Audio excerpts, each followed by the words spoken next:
श्री गोपाळ कृष्ण भगवान की जय। लीळा नंबर 226। नाथोबांच्या वडिलांची भूत योनीपासून मुक्तता। सर्वज्ञ काठाला उभे राहून कपडे नेसत होते। सर्वज्ञांनी ते ओले वस्त्र दोन्ही श्रीचरणावर पिळले आणि सर्वज्ञ म्हणाले, मंडळीकाला बोलवा, ते आपल्या वडील प्रीतस्य येथे स्नान करतील। मग उपाध्ये म्हणाले, पोरा उठ उठ, तुझे वडील पुरुषोत्तम ते भूत योनीत गेले आहेत।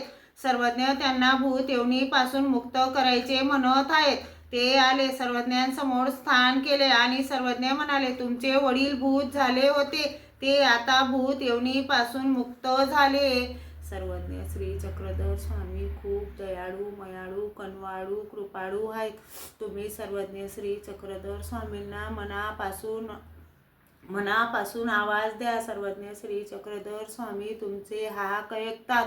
सर्वज्ञ श्री चक्रधर स्वामी खूप दयाळू, मयाळू, कनवाळू, कृपाळू आहेत।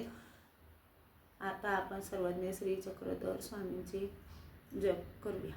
गोपाला गोपाला देवकी नंदन गोपाला, गोपाला गोपाला देवकी नंदन गोपाला, देवकी नंदन गोपाला, वासुदेव नंदन गोपाला, गोपाला गोपाला देवकी नंदन गोपाला, गोपाला गोपाला देवकी नंदन गोपाला, देवकी नंदन गोपाला, वासुदेव नंदन गोपाला, गोपाला गोपाला देवकी नंदन गोपाला, गोपाला गोपाला देवकी नंदन गोपाला। श्री गोपाळ कृष्ण भगवान की